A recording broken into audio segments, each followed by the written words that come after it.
아, 제대로 안 됐다.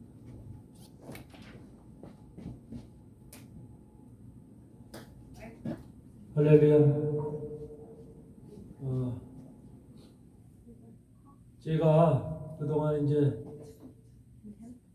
벌써 한 3달은 거의 됐나요? 3달 네. 정도 됐죠? 되게 네, 강의를 한 지 3달 정도 됐는데 그동안 제가 강의를 하면서 여러분들한테 집중적으로 드린 말씀이 뭐냐면 우리의 믿음과 신앙은 결과적으로 옆에 있는 사람도 아니고 누구도 아니고 나 자신이잖아요.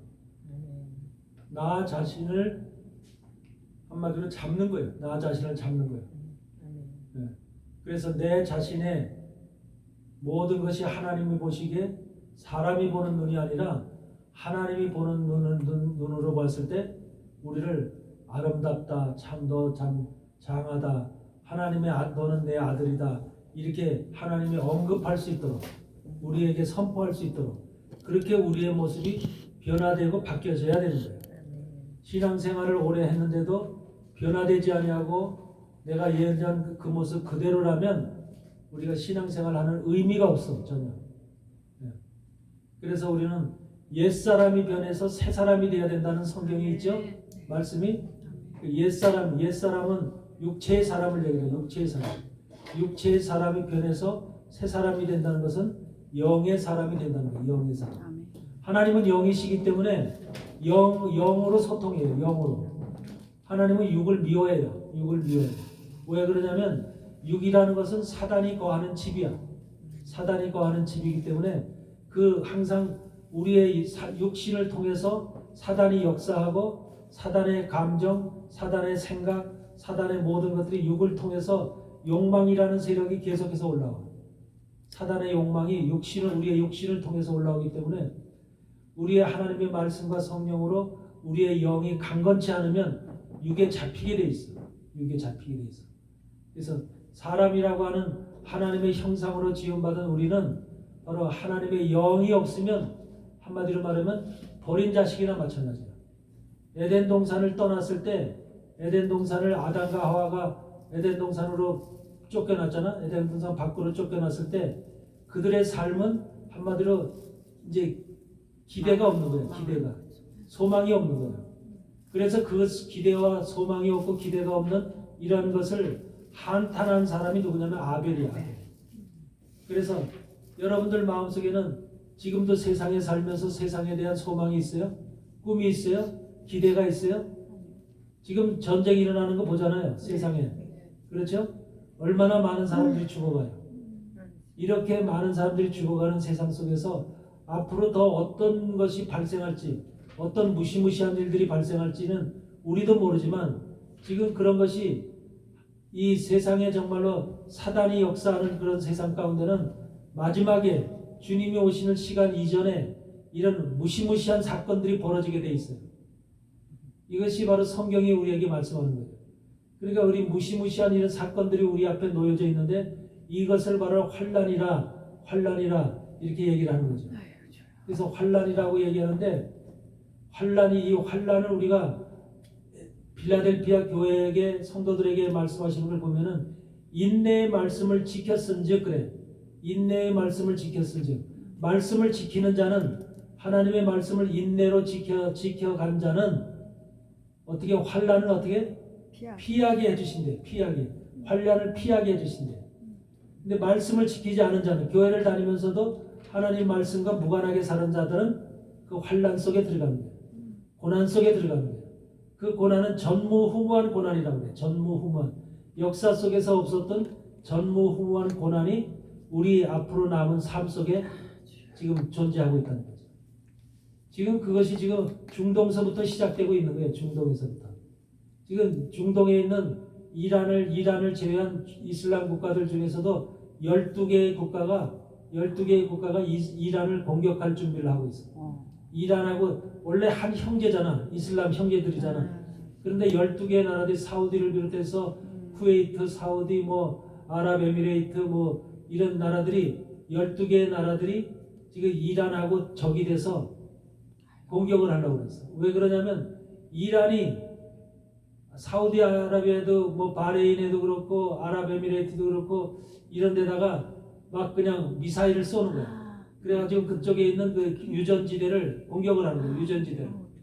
그러니까 같은 이슬람 형제들이었었는데 그 이제 형제를 끄는 거죠. 형제가 이제 무슨 형제냐 너희하고 우리요. 그래서 완전히 이렇게 적이 된 거죠. 그래가지고 지금 이슬람 그 12개 국가들이 회의를 했어. 우리가 어떻게 해야 되느냐.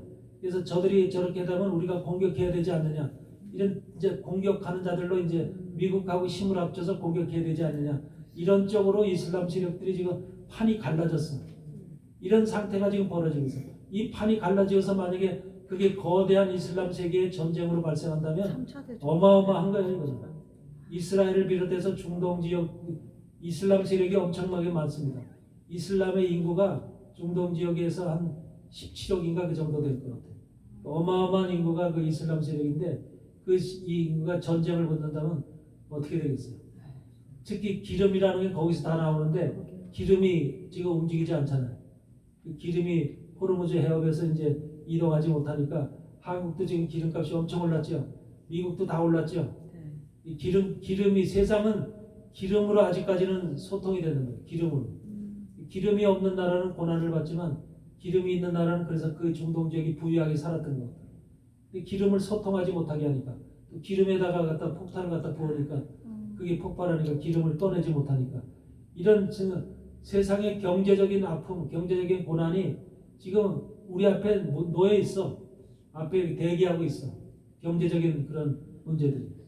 이런 세상이 지금 종말이기 때문에 이런 것이 지금 닥쳐오는 거예요. 종말이기 때문에. 이런 세상을 우리가 어떻게 견디느냐. 우리 힘으로, 우리 능력으로, 우리 재산으로는 못 이겨내는 거예요. 주님이 함께 하시고 주님이 도와주셔야만 되는 거예요. 전쟁 속에서도 하나님이 우리를 지켜주시고 모든 것 속에서도 우리를 보호하셔야만 되는 거예요. 이런 것들이 지금 우리 앞에 하나님의 말씀이 마지막 시대는 그 말씀대로 사는 사람한테는 그것이 한마디로 증명이 되는 거예요. 증명이. 그렇지만 말씀대로 살지 않은 사람한테는 그것이 증명이 되지 않고 자기한테 해가 되는 거죠. 네. 이런 세상이 지금 우리 앞에 눈으로 보잖아. 눈으로 봐. 지금 이런 것들이 눈으로 보여지고 있는 거죠. 그래서 지금 트럼프도 48시간인가 시간을 줬더라고. 그 시간에 너희들이 어떻게 하느냐에 따라서 이제 그걸 트럼프 말을 안 들으면 지옥이 벌어질 것이다. 지옥이 벌어질 것이다. 지옥. 근데 또 협상이 되고 있다 그러잖아요. 협상이 되고 있는데 그 협상이 지금 거의 다 아무 가치가 없어요. 이란 쪽에서 요구하는 그 협상 내용과 미국 측에서 요구하는 협상 내용이 정반대야. 그러니까 합치가 되질 않아. 합치가 되질 않아서 그렇게 될 수가 없어. 그렇기 때문에 이거는 지금 아마 지금 대부분의 지금 그 논평하는 사람들도 이 굉장히 심각한 사건으로 변하지 않을까. 근데 이제 트럼프는 세계 기름값이 올라가니까 기름값이 올라가지 않게끔 하기 위해서 호르무즈 해협이라도 소통할 수 있게 기름이 왔다 갔다 할 수 있도록. 근데 그걸 딱 막아놓고 있잖아 지금. 이런들이 막아놓고 소통을 못하게 기름배가 못 떠나도록. 우리나라 배도 22개인가 지금 거기 갇혀 있대. 한국 배도 기름배들이. 그러니까 얼마나 지금 한국에 기름이 지금 필요한데 그 부족하겠어. 이런 상황이기 때문에. 러시아하고 이렇게 했다고 하던데.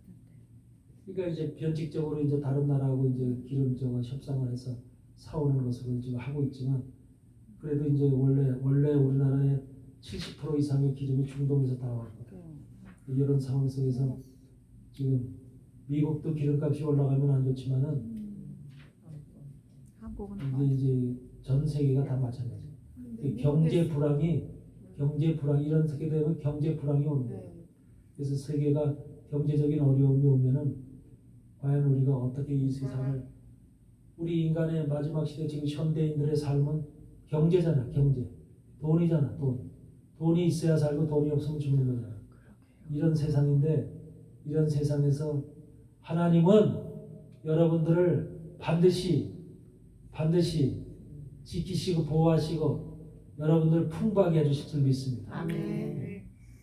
이걸 근데- 믿어야 돼. 근데 아멘. 목사님 미국이 이스라엘을 먼저 이란을 선제 공격한 거는 왜 그래요? 원래 협상을 했었잖아요. 아, 먼저 협상을 이란하고 협상을 했었지. 핵 때문에. 네, 핵 때문에 협상을 했는데 이란이 말을 안 듣잖아. 그러니까 이란은 반드시 핵을 만들고 싶어하고 그리고 핵을 갖다가 이제 그 원자로에서 이제 또 이제 그 땅에 깊숙한 곳에 지하 시설을 파놓고 몰래 만들고 있으니까 그걸 이제 미국도 알고 세계 원자력 기구에서도 다 그걸 알고 있는데 이란은 시치미를 딱 떼고 있습니다. 그러니까 이란의 목적은 뭐예요? 중동 지역에서 이스라엘을 없애는 거거든. 이스라엘. 하나님의 나라인 이스라엘을 없애고 이스라엘을 지중해 바다로 다 몰아넣어서 이스라엘을 중동에서 사라지게 하는 것이 이란의 목적이 항상 그걸 선포했잖아. 세상에 왜 그렇게 그럴까? 호메이니가 바로 이슬람 세력하고 네. 이슬람하고 유대인들하고는 아주 적이 왼수 중에 왼수잖아. 아, 적 중에 적이죠. 근데 이것도 다 이유가 있어. 사실은 바벨론 포로 시대에 유대인들이 다 그쪽 지역에서 살았잖아. 그게 지금 이란. 페르시안이라고 그래서 바벨론 지역이지 이란이 그게 주고요. 그 고레스 왕서부터 모든 왕들이 거기 출신들이야.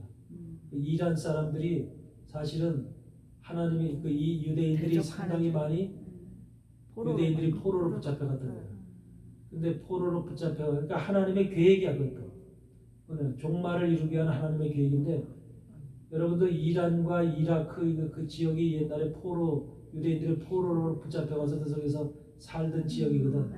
메소포타미아 강 주변으로 해서 그 이란 쪽에 그쪽에서 전부 다 근데 그쪽에서 고레스 왕이 돌아가서 성전을 지으라고 할 때 돌아온 사람들도 있지만 상당히 많은 사람들이 거기서 남아서 자식을 낳고 70년을 살면서 그렇죠. 거기 자식 낳고 거기서 그냥 주저앉아 사는 사람들이 많다는 거야. 그 번식을 시키고 그러니까 유대인의 뿌리들이 거기 상당히 많이 살죠. 이란이나 이렇게 이라크나 이런 중동 지역에 상당히 유대인의 뿌리들이 많이 살아. 그래서 사실 그들의 뿌리가 누구냐면 그들의 지금 중동 지역의 이슬람 사람들의 그 원래 원질이 누구예요? 원본이 아브라함의 자손 이스마엘의 자손이야. 이스마엘의 자손이면서 또 저기 에서의 자손이야. 에서의 자손. 에서와 야곱 있죠? 근데 큰아들 에서의 자손이 이삭의 아들 중에 에서와 야곱 있잖아. 그래서 에서의 자손이 바로 이스마엘과 에서가 합치된 그런 자손들이 저 중동 지역의 이슬람 사람들이에요.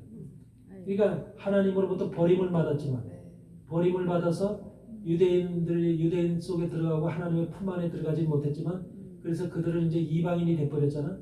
그런데 하나님은 이방인 속에 유대인들의 씨를 뿌리기를 원하는 거예요. 씨를. 그러니까 하나님의 작업은 세상 속에 유대인을 시작으로 해서 세상에 씨를 뿌리는 일을 하시는 거예요. 씨 뿌리는 일. 그 씨를 뿌렸을 때, 그러니까 우리나라도 지금 예수 그리스도의 씨가 뿌려진 거예요. 복음의 씨가 뿌려진 것이고. 그래서 씨가 뿌려졌는데 그 씨를 나중에 마지막 시대에 거두는 추수하는 거예요. 그래서 이란 지역에도 씨를 뿌려진 사람들이 그 유대인의 씨가 뿌려진 사람들이 상당히 많은 거예요. 이라크에도 그렇고 중동 지역에 사우디도 그렇고 이런 지역에 유대인들의 후손들이 유대인들이 로마 시대에 다 쫓겨났잖아. 쫓겨나면서 그 지역으로 더 많이 가서 살고 그러면서 그 속에서 씨를 내리고 지금은 이제 유대인이 아닌 이슬람 사람들로 살고 있지만 사실은 뿌리는 아브라함의 자손, 이삭의 자손, 야곱의 자손인 이 12지파의 자손들이 많은 거야. 그 안에. 그것이 지금 중동의 모습이야. 하나님의 눈으로 봤을 때는 종교는 이슬람을 갖고 있지만 그들 속에 피의 흐름을 보면은 유대인의 피가 흐르고 있는 거예요. 이스라엘의 피가 흐르고 있는 거예요. 그러니까 우리 인간은 몰라. 그렇지만 하나님은 다 보고 계셔. 근데 그 유대인의 피가 흐르고 있는 사람들을 다시금 뭐냐면 원상 지구로 복귀시켜야 돼. 고토로 돌아오게 하고 복귀시켜야 돼. 근데 그렇게 고토로 돌아오게 하고 복귀시키려고 하는 것이 율법 시대로 복귀하는 게 아니라 예수 그리스도의 복음이 전파되어서 그 복음을 가지고 복음으로 다 이제 하나가 돼야 되는 거 복음으로. 그러니까 복음으로 지금 이란 세계에서 가장 기독교인들 수가 지금 기하급수적으로 증가하는 나라가 이란이야. 이란이 세계에서 가장 기독교인들이 가장 많이 부흥하는 나라. 그러니까 그만큼 뭐냐면 그 뿌리가 그 씨앗들이 거기 많이 뿌려졌다는 소리야. 근데 그 나라를 지금 공격하고 있는 것입니다. 그 나라를 공격함으로 인해서 그 나라가 지금 완전 폐허 상태에 직면할 정도로 그렇게 그런 상태가 되어 있는데 이런 것들이 다 보면은 하나님의 계획이야. 왜 그러냐면 왜 하나님은 그런 엄청난 공격을 하겠어요? 지금 100만 명이 이란에서 돌아왔다고 그래. 100만 명이 기독교로 돌아왔다고 그래. 그러면 100만 명만 있는 게 아니라 거기 인구가 9천만 명이야. 9천만 명. 이란의 인구가 9천만 명의 인구를 가지고 있는데 그 인구 중에 내가 볼 때는 상당히 더 많은 사람들이 아마 저 유대인의 씨를 가진 사람들이 많을 거야. 근데 그들 속에 이슬람으로 지금 종교들이 바뀌어져 있으니까 그 이슬람을 버리고 하나님 앞에 돌아오게끔 하기 위해서 이란 땅에 환란을 주신다고 나는 영적으로는 그렇게 봐. 여러분들 환란을 주어야만 그들이 그 환란을 통해서 자신들의 신을 버리고 예수 그리스도로 돌아올 수 있어요. 이런 것이 하나님의 계획이야. 하나님은 자기 백성, 자기 피, 자기 뿌리를, 자기 피를 거두는 일을 하시거든. 그걸 마지막 시대 종말에 거둬요. 그래서 그런 것을 거두실 때 바로 이란과의 전쟁도 중동을 지금 저렇게 불안하게 하는 이유도 그 지역에 있는 유대인의 피, 하나님의 피, 이스라엘의 피들을 다시금 회복시키고 출소하기 위한 하나님의 영적인 일이 지금 진행되고 있다. 그렇게 보는 거예요. 그래서 성경에 보면은 이 씨 뿌리는 여러분들도 씨 뿌리는 거 우리가 내가 복음을 들었으면 복음을 옆에 사람한테 퍼뜨려서 그 사람들이 그 복음의 씨를 받아서 예수 그리스도가 속에서 자라서 씨를 뿌린 것이 성장해서 열매를 엿도록 그렇게 하는 것이 신약에서도 복음서에서 우리에게 얘기하는 거예요. 그렇죠? 그래서 우리가 전도도 하고 선교를 하는 것인데 지금 하나님은 그런 씨 뿌림을 통해서 우리의 모든 것도 하나님의 사람들을 다시 회복시키고 불러들이는 거예요. 근데 완전하게 세상 속에 빠져서 이제는 더 이상 하나님 앞에 돌아오지 않는 사람도 있고 또는 그 중에서도 회개하고 돌아오면서 하나님 앞에 다시 회복되어지는 사람이 있고 이렇게 사람들이 전부 다 그 모양은 다르지만 상당히 그런 시간을 통해서 나는 그 많은 사람들이 다시 돌아오리라고 생각을 해요. 주님 앞으로. 어떻든 주님은 한 명이라도 내 백성을 불러들이는 것이 회복시키는 것이 이것이 목적이야. 종말이 다 됐기 때문에 종말의 시간 속에 돌아오지 않으면 영원한 멸망이기 때문에 이 시간에 돌아와야 되거든. 이런 것들을 우리는 깨닫고 하나님의 씨 뿌리는 작업 이것을 통해서 지금 그런 엄청난 일을 행하시고 있다. 세상에 7년 환란이라는 환란을 주시는 이유도 바로 뿌려진 씨앗들이 세상과 짝하고 안 돌아오니까. 여러분들 하나님의 자녀로다가 하나님의 자녀임에도 불구하고 세상이 좋아서 세상의 유혹이 세상의 즐거움이 세상의 돈이 좋고 성공이 좋아서 그것 속에 눌러앉아서 안 돌아오는 사람들이 많은 거예요. 그러니까 그 사람들 돌아오게끔 하기 위해서는 어떤 일이 벌어져야 돼? 엄청난 환란이 벌어져야 돼. 돈으로도 살 수 없고 성공으로도 살 수 없고 자기의 건강으로도 살 수 없는 자기 힘으로는 살 수 없는 세상이 만들어져야 돼. 그래서 온전히 하나님만을 붙잡고 예수 그리스도를 붙잡아야만 살 수 있다고 하는 그 생각이 또 오게끔 그러므로 인해서 그들이 주님 앞에 돌아오게끔 하는 것이 하나님의 계획이에요. 그러니까 환란이라는 것이 하나님 미워서 주는 게 아니라는 거예요. 우리가 미워서 주는 게 아니라 하나님이 자기 백성들을 찾으시려고 하는 그래서 찾으시려고 하는 하나님의 방법 중에 하나예요. 그것을 여러분들이 이해하셔야 돼요. 그러니까 이스라엘 백성들에게 애굽에서 430년 동안 고통을 줘. 그렇죠? 근데 고통을 받을 때 그들이 뭐를 하냐면 그들의 식물도 먹고 그들의 음식도 먹고 그들의 우상도 섬기면서 그들이 하고 있는 모든 것을 애굽 사람들과 똑같이 살아. 그러니까 하나님의 백성인데도 불구하고 세상 사람들과 똑같이 살아. 애굽이라고 하는 나라에 애굽 백성들이 있잖아. 기존에 애굽 백성들이 있는 데다가 하나님이 아브라함의 자손들을 그쪽으로 보내서 아브라함과 이삭과 야곱의 자손들을 애굽 땅으로 보내서 애굽 그 하나님의 씨들이잖아. 그 씨들을 보내서 세상 사람들과 같이 살게 하는 거야. 애굽이라는 땅에서. 그래가지고 그 속에서 엄청나게 번성을 해. 숫자가 엄청나게 번성을 해. 처음에는 70명밖에 안 갔어. 그렇죠. 애굽 땅에 70명밖에 안 갔는데 나올 때는 250만 명이 넘어. 그런 엄청난 숫자로 번성을 해서 그들을 데리고 나오는 거야. 그러니까 번성해서 데리고 나오는 거. 그러니까 우리도 마찬가지야. 이 땅에서 지금 세상 사람들과 같이 살잖아. 네. 우리가 세상 사람들과 같이 사는데 하나님은 하나님의 씨를 가지고 있는 여러분과 내가 말씀을 전하고 전도를 통해서 선교를 통해서 씨를 퍼뜨려서 그들의 숫자를 늘리는 거야. 그들의 하나님의 자손들의 숫자를 늘려서 그들을 종말에 하나님께서 걷어들이려고 하는 것이. 그것이 바로 하나님의 계획이야. 그러니까 달란트 비유가 그거야. 그 달란트 비유가 한 달란트 받은 자, 두 달란트 받은 자, 다섯 달란트 받은 자, 달란트 비유가 나오죠. 한 달란트 받은 자는 받은 달란트를 숨겨놨죠. 자기 속에다 숨겨놨죠. 두 달란트 받은 자는 두 달란트 받은 걸 갖다가 장사를 해서 또 두 달란트 남기죠. 다섯 달란트 받은 자는 장사해서 다섯 달란트 남기죠. 하나님 앞에 다섯 달란트를 드리니까 하나님 잘했다 그러면서 칭찬하죠. 두 달란트도 칭찬을 받죠. 근데 한 달란트는 자기가 숨겨놓고 혼자만 그걸 가지고 있는 거예요. 게으른 종아 그러잖아. 게으른 종. 그러니까 믿음을 가졌어도 여러분들이 믿음을 가졌어도 그 믿음을 나 혼자 가지고 소유하고 있으면 하나님이 그걸 싫어하는 거죠. 미워하는 거죠. 이 땅에 믿음의 씨를 뿌림을 받은 우리는 그 믿음을 상대방에게 전해줘서 상대방에게 온전한 믿음을 전해주고 진리를 전해줘서 그 속에서 그것이 성장하도록 하는 것이 상당히 중요한 거죠. 하나님이 그걸 기뻐하시는 거예요. 사실은 이 땅에 태어난 모든 인생들이 하나님의 형상으로 지음받은 사람들이야.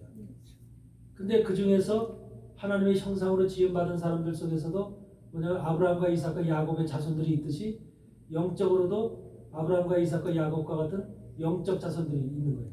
여러분들 야곱이 라반의 집에서 나올 때 라반의 집에서 나오잖아. 나올 때 뭐를 만들어가지고 나와. 야곱의 아들은 그때는 베냐민을 낳지 않아서 11아들만 있어요. 11명의 아들을. 그렇죠? 11명의 아들만 있었는데 11명의 아들 외에 뭘 만들어가지고 나오냐고 야곱이. 가축 그 얼룩지게. 양과 염소들을 만들어가지고 나오죠. 네. 근데 거기 양과 염소들이 얼룩지고 반점 있는 양과 염소들을 만들어가지고 나오죠. 근데 그 수가 엄청나게 많지요. 바로 요들이 요들이 뭐예요? 양과 염소들. 야곱이 만들었던 양과 염소, 자기 아들 12명 외에 만들었던 양과 염소들은 뭘 의미하는 거예요? 야곱의 소유야 그게. 야곱의 소유. 야곱이 거지 다. 아브라함과 이삭과 야곱은 믿음의 조상이잖아. 믿음의 조상 속에 왜 양과 염소까지 포함되느냐. 근데 그것도 얼룩지고 반점 있는 아주 모양이 다른 그런 염소와 양들이 만들어졌어. 돌연변이 된 이방인이네요. 그렇지. 그들이 이방인 거예요. 양과 염소가 구약시대는 이방인 거예요. 우리가 구약시대에는 복음이 하나님이 이방인에게 전달되지 않았어. 이스라엘에게만 전달됐어. 그래서 복음을 전달받은 사람이 바로 사람이야. 복음을 전달받은 이스라엘 사람만 유대인의 12아들만 사람이었던 거야. 그리고 나머지는 뭐야? 짐승이었던 거야. 짐승 뭘로? 양과 염소로 존재했던 짐승으로 표현되는 거야. 그게. 근데 그 짐승들도 누구 안에 있었어? 야곱 안에. 그건 야곱 안에 있다는 것은 결국은 아브라함과 이삭과 야곱 안에 아브라함 속에 있다는 소리야. 그러니까 우리는 구약 시대로 얘기하면 우리는 양과 염소야. 양과 염소. 근데 우리는 양과 염소 중에서도 특별한 양과 염소예요. 그때 이미 어떤 염소? 예수님을 만난 돌연변이가 된 양과 염소였던 거예요. 네. 돌연변이가 됐던 양과 염소. 다시 말하면 우리의 속이 완전히 변한 정상적인 양은 하얀색이고 신풍나무 정상적인 염소는 검정색이잖아. 그렇죠? 양이 하얗고 염소는 검은 것이 정상이잖아. 네. 근데 거기에 반점이 있고 얼룩졌다면 그것은 완전히 뭐야? 돌연변. 완전. 속이 유전자가 다르다는 거잖아. 네. 그러니까 이방인 속에 이미 돌연변이가 될 양과 염소들이 있다는 거야. 양과 염소들이. 그러니까 우리는 여러분들도 지금 여러분들이 정상적인 양이고 정상적인 염소가 돼야 될까? 어떤 염소와 양과 염소가 돼야 될까? 돌연변이. 우리들이 돌연변이겠네. 그렇죠. 우리가 돌연변이가 돼야 되는 거야. 변화돼요. 그 돌연변이. 돌연변이가 된 사람들은 뭘로? 예수 그리스도의 복음으로, 말씀으로, 예수의 피로 돌연변이가 된 거예요. 그걸 먹었더니, 말씀을 먹었더니, 예수의 피로 씻김을 받았더니 우리의 유전자가 세포가 바뀌어져서 돌연변이로 바뀌었다는 거예요. 우리가. 그래서 얼룩지고 반점 있는 것으로 우리 외형 모습이 바뀌었다는 거예요. 그러니까 여러분들 바깥에 나가면은 똑같은 양과 염소의 모습을 색깔로 보이면은 그건 믿음의 사람이 아니야. 왜 그러면 저 바깥에 있는 사람들은 돌연변이 된 양과 염소들을 정상이라고 안 봐. 왜? 자기들이 하얀 양과 검정 염소로 보기 때문에 자기들 자체 색깔이 그렇다고 보기 때문에 맞아. 그걸 야곱 시대는 라반의 것이 바로 정상적인 양과 염소였었어요. 그렇죠. 그런데 야곱의 것은 전부 다 돌연변이만 야곱의 것이었어요. 근데 돌연변이가 되기 위해서는 어떤 작업이 필요했잖아요. 돌연변이 양과 염소를 만들어내기 위해서는 야곱이 특별한 작업을 했지요. 네. 나무. 무슨 작업? 무슨 나무? 살구나무, 신풍나무. 첫째 버드나무, 살구나무, 살구나무, 신풍나무.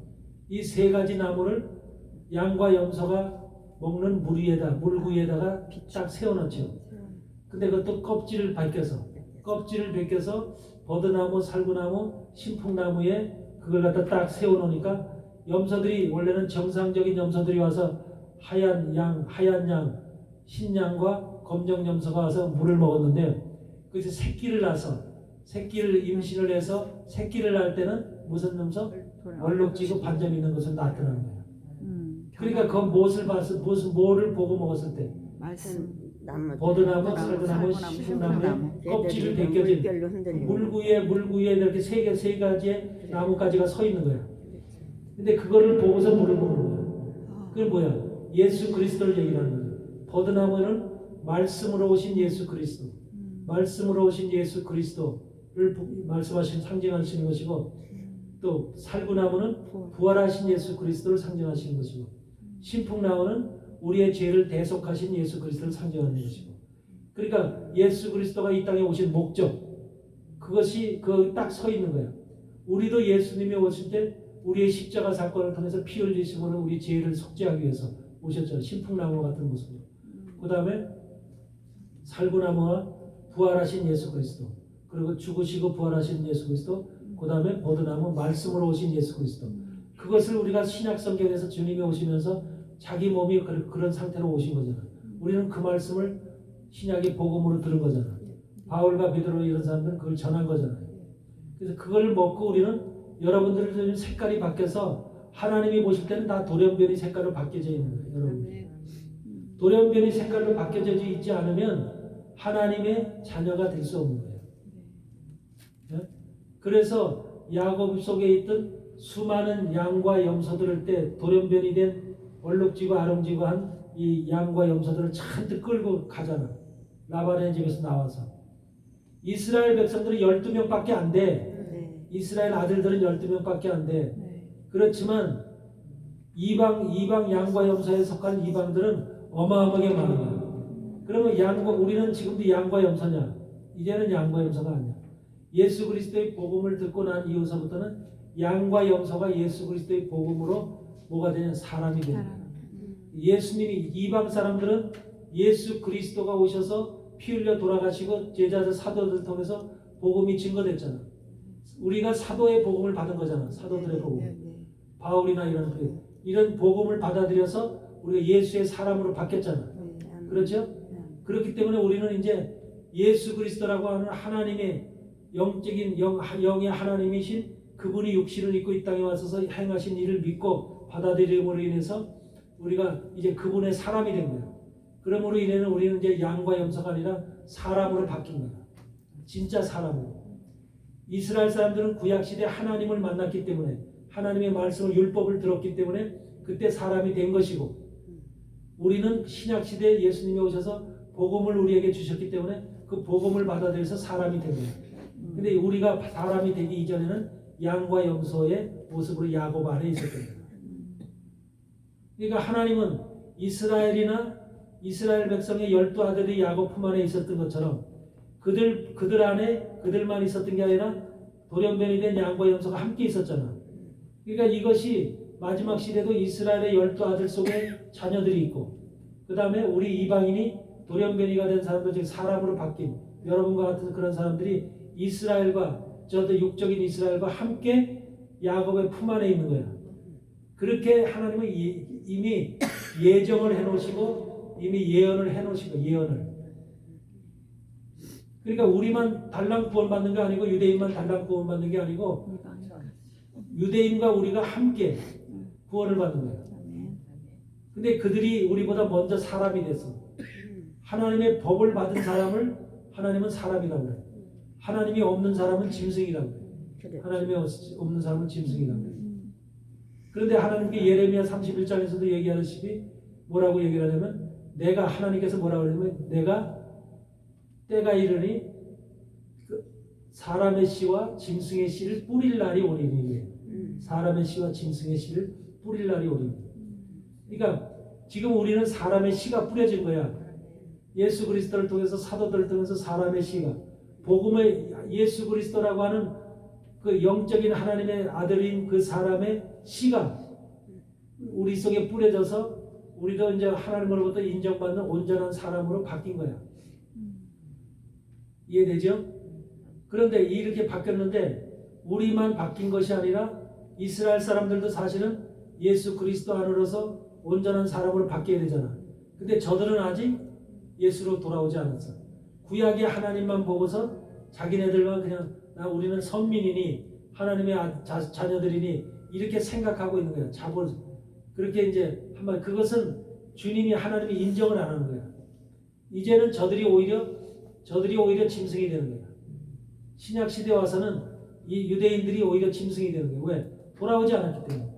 예수 그리스도 앞으로 돌아오지 않고 예수의 복음을 받아서 이들이 바뀌지 않으면 사람으로 인정을 못 받아. 네. 그러니까 우리 인간 속에는 사람의 씨가 뿌려진 자가 있고 짐승의 씨가 뿌려진 자가 있고 달라. 짐승의 씨라는 것은 바로 그 이제 구약 시대 양과 염소와 같은 그런 씨들이 뿌려졌다는 거예요. 유대인들은 그 씨가 뿌려진 거예요. 지금 그런 씨가. 그렇기 때문에 복음으로 신약으로 돌아오질 않는 거예요. 네. 그러니까 우리 기독교 안에도 말씀 안에도 지금 교회 안에도 사람의 씨와 짐승의 씨가 공존하고 있는 거예요. 공존. 예수 그리스도의 믿음을 온전하게 가지고 있고 정말로 성령과 물과 피로 거듭나 있고 이러면서 우리의 생각과 마음이 온전하게 예수님 앞으로 바뀌어져 있어야만 그게 사람이라고 그러는 거예요. 근데 바뀌어져 있질 않아. 아직까지도 세상에 소망이 있고 꿈이 있고 세상적인 것을 부여잡고 그냥 그것을 놓지 못하고 살아가면 그러면 하나님의 사람이 아니야. 그런 사람이 아니라 아직까지도 짐승이야. 교회를 백날 다니는 거야. 그래서 하나님은 마지막 때는 짐승이 활동하는 시간이 언제야? 짐승이. 종말의 시간에는 짐승이 활동해. 짐승이 엄청나게 활동해. 그리고 뭐냐면 마지막 시대는 계시록 12장을 보면 하늘에서 천사와 미가엘 천사와 천사장과 미가엘 천사장과 천사들이 사단과 사단의 천사들과 싸워서 사단이 져. 그래서 땅으로 쫓겨나면서 화를 잔뜩 품고 땅으로 쫓겨나면서 땅에 있는 사람들을 어떻게 하면 멸할까? 땅에 있는 하나님의 사람들을 어떻게 죽일까라는 것을 그렇게 생각을 품고 땅으로 쫓겨나. 그러니까 지금 종말에는요. 사단들의 세력이 사단과 귀신과 마귀의 세력들이 이 땅으로 전부 다 쫓겨났다는 거예요. 땅에 쫓겨나서 지금 틈을 보고 있는 거예요. 어떻게 하면 저 하나님을 믿는 사람들을 자기 것들은 건들지 않죠. 근데 하나님을 믿는 사람들은 어떻게 하면 죽일까? 어떻게 하면 넘어뜨릴까? 어떻게 하면 저들을 쓰러뜨릴까? 어떻게 하면 잘못된 것을 믿게 할까? 이렇게 혈안이 되어 있는 것이 지금 사단이 이 땅에 쫓겨나서 사단 마귀 귀신들이 이 땅에서 활동하는 거예요. 어마어마한 지금 사단의 세력들이 이 땅에 쫓겨나서 다 그렇게 활동하고 있어. 그러니까 그들이 활동하는데 그러니까 그 활동할 때 사단이 나는 사단이다 뭐 피 흘리면서 이빨 내면서 귀신처럼 다가오지 않잖아. 사단이 우리한테 다가올 때 어떻게 다가와요? 예수님처럼 다가오고 거룩한 천사, 그래 광명의 천사라고 그러잖아. 광명의 천사, 의의 일꾼처럼 다가온다잖아. 그렇게 다가오기 때문에 못 느껴, 못 알아, 못 깨달아. 이렇기 때문에 하나님의 말씀으로 영분별이 없는 사람들은 전부 다 사단의 이 땅으로 쫓겨난 사단, 귀신, 마귀들에게 다 속을 수밖에 없어. 근데 그걸 누굴 통해서? 주의 종들 속에 그게 다 들어가요. 그래서 주의 종들의 입을 통해서 다 속이는 거예요. 그래서 그걸 사람에게 미혹당하지 말라 그렇게 얘기해요. 종말에는 가장 중요한 것이 사람에게 미혹돼서 안 돼요. 사람의 입을 통해서 속이는 거예요.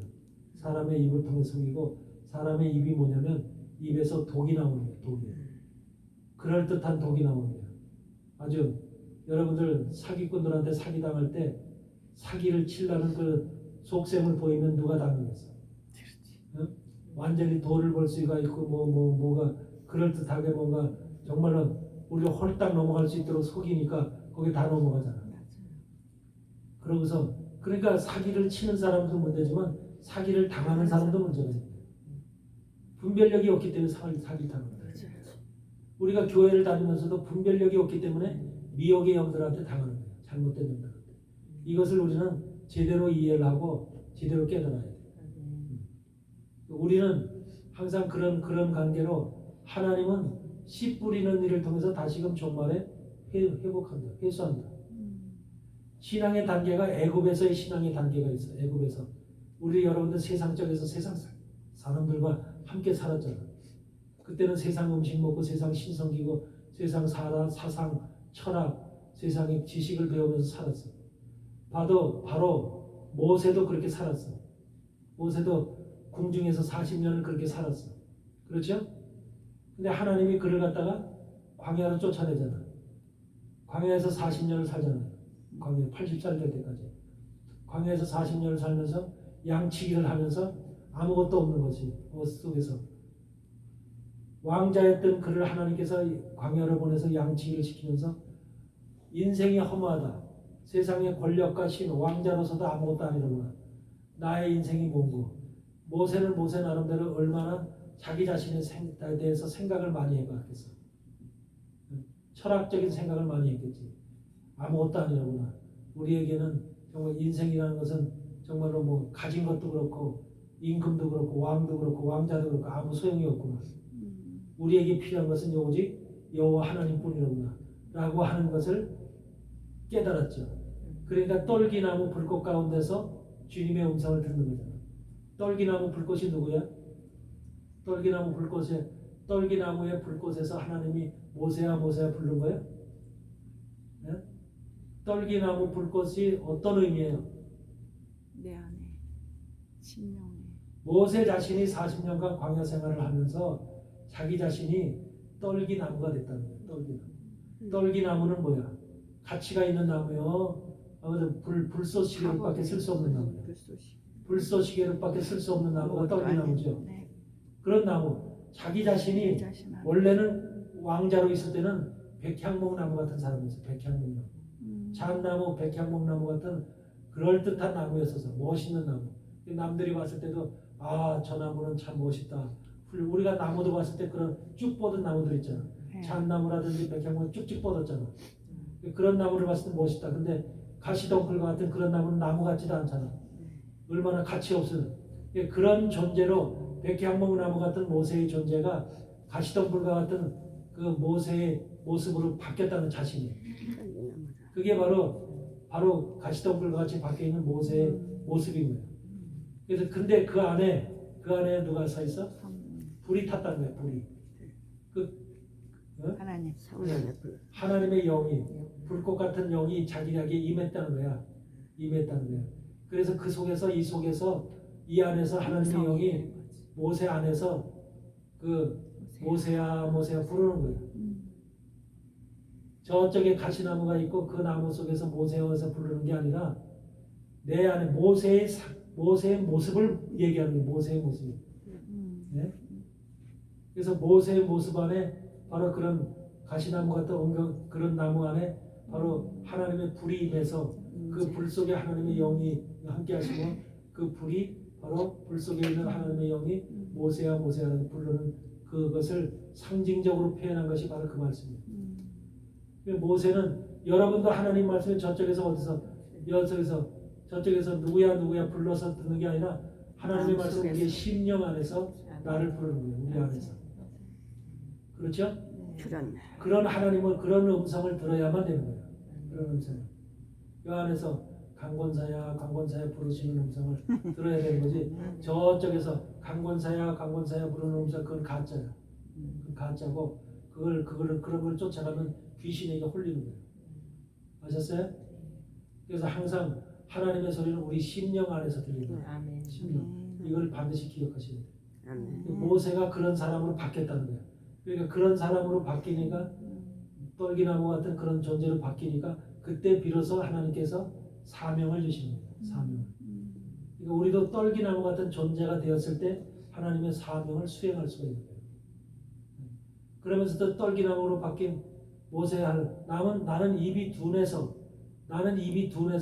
말을 잘 할 수 없는 사람인데 어떻게 나를 사용하십니까? 이렇게 하나님 앞에 반문을 하잖아. 입이 둔하다. 근데 입을 지으시니가 누구냐? 하나님이시라고 그러잖아. 그러면서 네 형 아론을 내가 쓸 것이다. 입을. 근데 모세의 입이 왜 둔할까? 생각해 보셨어요? 모세의 입이 왜 둔할까? 그게 공부를 많이 한 사람이야. 40년 동안 왕궁에서 교육을 받고 공부를 많이 하고 왕이 될 뻔한 사람인데 말을 잘할 수밖에 없는 그렇게 교육을 받고 태어났어. 자라서 성장을 했어. 근데 왜 입이 둔할까? 40년 동안 눌려가지고 그게 바로 뭐냐면 모세도 사실 보면 하나님의 종이잖아. 하나님의 종인데 하나님의 종은 바로 세상. 모세가 왕궁에 있을 때는 세상 말을 잘했고 세상 교육에 능했고 세상의 철학이나 사상에 능했고 모든 것은 할 수가 있었지만 떨기나무로 변한 상태에서는 하나님의 완전한 사람으로 변했을 때는 세상 말하고 끊어졌다는 거예요. 세상 말은 입이 딱 끊어졌다는 거예요. 나는 하나님의 말씀에 둔하다는 소리야. 하나님의 말씀에 나는 세상 말은 이제 세상 말은 더 이상 나하고 관계없고 하나님의 말씀을 내가 전해본 적도 없고 하나님의 말씀에 둔합니다. 내 입이 뻣뻣합니다. 그걸 얘기하는 거예요. 하나님께서 이 하나님의 말씀은 내 입술로 내가 배운 것으로 하는 게 아니라 하나님의 영이 내 속에 임해서 내 입술을 사용하시고 내 입을 벌려서 하나님이 하시는 거예요. 그러면 그냥 모세하기 그냥 해주지 왜 아론을 굳이 붙였을까요? 통역자로 붙이신 건가요? 아론은 그 형으로 제사장으로 삼기 위해서 제사장이 원래가 말을 전하는 자거든. 교육을 시키는 자거든. 그렇지. 그렇기 때문에 그 아론을 하나님께서 모세의 형인 아론을 그 가문을 제사장 가문으로 세우시기 위해서 이미 선택되어진 거죠. 그렇지. 그래서 모세는 선지자로 아론은 제사장으로 이렇게 해서 한 팀이 돼서 일할 수 있도록 그렇게 하나님께서 이미 선별을 하시고 그걸 갖다가 그렇게 말씀하시는 거죠. 그리고 원래는 제사장들은 백성들을 가리키는 자, 백성들을 가리키는. 오늘날 제사장들이 그렇지, 역할이 목사의 역할이에요. 맞아요. 목사의 역할. 그 목사들은 백성들을 가리키는 자예요. 가리키는 자. 말씀하면서 그런데 그렇기 때문에 아론을 사용하시는데 그렇다고 하나님이 모세를 사용하지 않는 게 아니라 모세의 입을 벌려서 모세가 말을 제자제자제자 안 할 뿐이야. 왜 하나님의 말씀은 하나님의 명령이 떨어지고 하나님의 말씀을 입에 넣어주실 때만 하는 거예요. 그렇게 아론에게 가르쳐 주는 거지. 네. 그래서 그리고 또 자기의 말을 갖다 아론에게 넣어줘서 아론이 하게끔 하는 거예요. 이런 과정을 통해서 하는 것이 하나님의 뜻이야. 모든 권세를 모세에게만 집중해서 주는 게 아니라 그걸 분리를 해서 아론과 모세에게 각기 역할을 주시는 거예요. 그렇기 때문에 이 모세가 입술이 둔하다고 하는 그 의미는 세상 말에 둔하고 세상 말은 다 잊어버렸고 세상의 모든 교육과 사상과 모든 철학은 다 이제 나하고 관계가 없고 다 끊어졌고 그 다음에 내가 하나님의 말씀에 내가 하나님이 내게 임해서 하나님의 말씀이 저 떨기나무에서 예수님이 하나님이 부르실 때 그때 처음으로 하나님 만난 거야. 네. 모세가 네. 그전에 만난 적이 없어. 광야 생활 40년 동안에 모세가 하나님을 만난 적이 없다니까. 그렇잖아요. 성경에 그렇게 나오죠. 그러니까 그동안은 자기를 다스리고 자기를 죽이고 자기의 모든 육적인 소망과 욕망과 육적인 모든 꿈을 다 버리는, 한마디로 자기 자신과의 싸움이었던 거야. 40년간의 양치기 생활은 자기 자신과의 육적인 싸움이었던 거야. 그 생활을 통해서 세상적인 것이 끊어지고 온전히 이제 하나님 앞에만 가야 되는 하나님과의 영적인 교제만이 그 모세 속에 남아있는 유일한 것이 된 거야. 우리가 육적인 소망이 아직까지 남아있고, 만약에 모세가 광야 생활하면서도 어떻게 하면 내가 애굽에 들어가서 다시 권력을 회복할까, 만약에 왕자가 될까, 왕이 될까, 또는 내가 만약에 이런 꿈이 있었다면 하나님이 쓰시겠어요? 안 쓰죠. 그러니까 우리가 뭐 주의 종이 되는 것도 마찬가지야. 주의 종이 될 때 모세가 40년간 광야 생활하면서 자기와의 싸움 속에서 자기를 다 육적인 것을 소욕을 다 내려놓고 버리듯이 이 주의 종이 되는 사람들에게는 반드시 그런 시간이 필요한 거예요. 우리의 육적인 것을 내려놓고 버리는 시간. 이 시간은 외로운 시간이고 한마디로 말하면 자기와의 싸움의 시간이에요. 하나님이 주의 종들에게 외로움을 주는 것도 자기와의 싸움의 시간이라는 게 그게 싸움의 시간. 근데 그 싸움의 시간 속에서 그걸 이기고 인내로 이기고 버티고 견뎌낼 때 하나님께서 그를 바른 쪽으로 하나님께서 그걸 갖다 선별하시는 것이지, 그렇지 않고 이 외로움을 이기지 못해서 무슨 딴짓을 한다든지 이렇게 뭔가 세상 즐거움을 찾는다든지 이렇게 되면 하나님한테 무슨 낙오되는 거예요. 낙오자가 돼요. 주의 종들 속에서 왜 외로움을 주느냐? 주의 종들이 이 그런 경우를 많이 당하잖아. 여러분들도 주변에서 보면은 그런 그 뭐든가 홀로 가면서 힘들고 어려운 그 경제 활동 또 삶 이런 것도 남한테도 손가락질 당하면서 핍박받아가면서 그런 많은 어려움을 당하잖아. 이런 것들이 다 뭐냐면 자기를 내려놓고 자기를 치고 자기를 복종시키고 육적인 소욕을 다 내려놓게 하시는 하나님의 계획이 그 사람 속에서 역사하고 있는 거예요. 이런 과정이 돼야만 그런 과정을 통해서 모세처럼 떨기나무가처럼 돼야만 그때서 비로소 하나님이 그를 사용하실 수 있다. 주의 종들은 떨기나무가 되지 않으면 안 돼. 아셨어요? 아멘. 이것이 중요한 거예요. 근데 신학 공부를 좋은 신학교 가면서 신학 공부를 많이 하고 또 뭐 저 아버지가 큰 교회를 해서 교회를 물려받고 주의 종으로서 이렇게 해서 고난이 없이 어떤 어려움이 없이 그냥 순탄하게 주의 종이 되는 사람도 있잖아. 대형교회 목사들 아들들 거의 다 그렇거든요. 한국에. 그런 사람들은 고난을 안 받았어. 뭐 학비 미국에 가서 유학하면서도 학비 낼 때 척척척척 부모가 다 대줬죠. 그냥 그러니까 그들 속에 뭐 있어? 나는 어떤 어려움이나 목회하면서 어려움이나 고난이나 슬픔이나 눈물이나 이런 걸 맛보는 게 아니라 그냥 일사천리로 뭔가 되겠다고 하는 이런 모든 미래의 소망과 꿈이 항상 착 펼쳐져 있어. 그렇죠? 그러니까 그들은 하나님이 사실 쓰시는 종들이 아니에요. 떨기나무가 되지 않았기 때문에. 떨기나무가 되지 않으면 안 쓴다는 겁니다. 반드시 아셔야 돼요.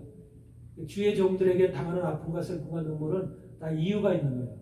아멘. 그를 하나님께서 사용하시기 위해서 떨기나무처럼 만들기 위해서 그렇게 하시는 거예요. 여러분 다윗이 골리앗을 물리쳤죠. 네. 골리앗을 갖다가 물맷돌 5개를 가지고 나와서 골리앗을 돌을 던져서 그게 돌의 힘으로 다 이게 뚫린 게 아니라 머리가 뚫린 게 아니라 여호와 만군의 여호와 하나님의 이름으로 뚫린 거예요. 권세로. 그 강력한 믿음으로 뚫린 거예요. 그 율법의 힘이야. 모세 그 골리앗의 이 말을 들을 때 그 힘은 다윗이 가지고 있던 율법의 능력과 율법의 권세의 힘이야. 그것으로다가 만군의 여호와 하나님의 이름으로다가 던졌더니 이게 떨어서 골리앗이 쓰러진 거예요. 근데 그래서 이스라엘에서 다윗은 만만히요, 사울은 천천히요 그랬죠. 네. 그래가지고서 다윗을 이렇게 올렸더니 그 다음서부터 사울이 다윗을 죽이려고 그래요. 이런 상황이 벌어져. 그러면서 다윗을 갖다가 항상 어떻게 하면 사울이 다윗을 죽일까 하면서 다윗은 도망자가 돼버려. 하나님이 왜 그를 도망자로 만드실까? 예? 여러분, 하나님이 다윗을 왜 도망자로 만들어? 그렇게 훌륭한 종을 고난. 훈련시키는 거죠. 왜 고난 속에 집어넣냐고. 그 만만인데 막 정든 기가 것좀 올라갔을 거 만드시려고. 아니에요. 그러니까 이제 그거를 훈련시켜서 다운시켜서 쓰시려고. 그건 우리 생각이고, 우리 생각이고. 하나님 고난 속에 들어가야 정금같이 나오니까 그러니까 그게 생각이에요. 고난 속에. 고난 속에 다윗을 집어넣었잖아. 고난 속에 여러분 아브라함이 본토 지척 아비들도 가나안 땅으로 가는 것도 고난이야. 그렇죠. 그 고난 속에 집어넣는 거야. 그렇죠? 정처 없는 땅을 가게 하는 거야. 네. 다윗도 13년간 바로 고난의 시간을 지나거든. 심지어는 미친 사람처럼 침을 질질 흘리면서 미친 척까지 해. 맞아요. 그래서 살아남기 위해서. 살려고. 그런 건데 그 이유가 뭐냐? 하나님이 그런 상황까지도 그를 몰고 가면서 그를 이끌어가는 이유가 바로 뭐냐면 고난을 통해서 결과적으로 누구를 만나냐면 예수 그리스도를 만나는 거예요. 다윗이 만군의 여호와 하나님의 이름으로 돌멩이를 던졌을 때는 율법의 힘을 던진 거예요. 율법의 힘을. 근데 율법의 힘 가지고는 구원을 못 받아. 율법의 힘 가지고는 구원을 못 받아. 그러니까 누구를 만나야 돼? 예수님. 예수 그리스도를 만나야 돼. 예, 진짜 생명의 구주이신 예수 그리스도를 만나야 되는데 예수 그리스도를 만나는 시간까지 그 고난 속에서 그를 이끌고 가는 거예요. 근데 예수 그리스도를 만나는 시간이 어느 때야? 다윗의 사무엘상의 기록에 보면은 어느 때 예수 그리스도를 만나는 정점이 어느 시간이야? 그게 바로 셀라 하만 그곳이야. 셀라. 다윗이 23장에 보면은 23장 마지막에 셀라 하만 그곳에 고백이 나와. 마온 바위라고 하는 바위에서 사울이 군대가 3,000명의 군대가 마온 바위를 둘러쳐. 그리고 그 다윗의 사람들과 다윗은 그 바위 안에 딱 갇혀 있어. 그래서 요리 가면 사울의 군대가 이렇게 해서 좁혀 들어오고 있어. 죽을 수밖에 없어. 도망갈 데가 없어. 바위에서 다 보이는 데서 이제 오직 가면은 한마디로 이제는 절대절명의 순간이 닥쳐온 거야. 절대절명의 순간이 닥쳐올 때 다윗의 마음과 다윗은 혼자가 아니라 그때 600명의 자기 부하들을 데리고 있어. 그러니까 그 사람들이 한꺼번에 다 죽음을 당하게 생겼으니 얼마나 다윗의 입장에서는 궁극하냐고. 그러니까 이런 상황이 닥쳤을 때 마음이 얼마나 지금 불나듯이 타겠어. 다윗의 마음이. 그러니까 그때 간절하게 하나님을 부르질 거 아니야. 하나님 정말로 나를 죽이시렵니까? 나를 살려주세요. 나뿐만이 아니라 600명의 사람이 있습니다. 이들 살아야 됩니다. 이들 살려주세요. 얼마나 간절한 심령으로 하나님 앞에 부르짖었겠냐고. 근데 그 상황 속에서 사울을 블레셋이 침입을 해서 사울을 불러들이잖아. 다윗을 죽이려고 하는 그 상황을 딱 모면하게끔 해주잖아.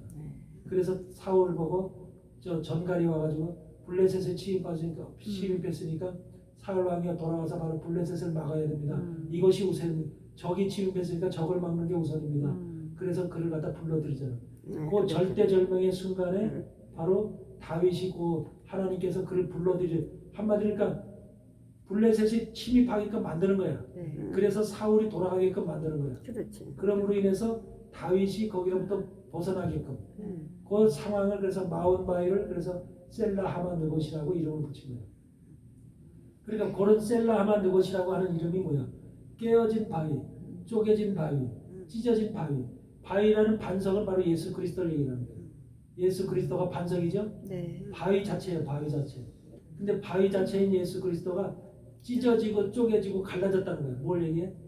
바위가 죽어야만, 바위가 찢어져야만 우리가 무리바 반석에서 무리바 반석이 깨어져야만 거기서 물이 나오고 생명이 나오지.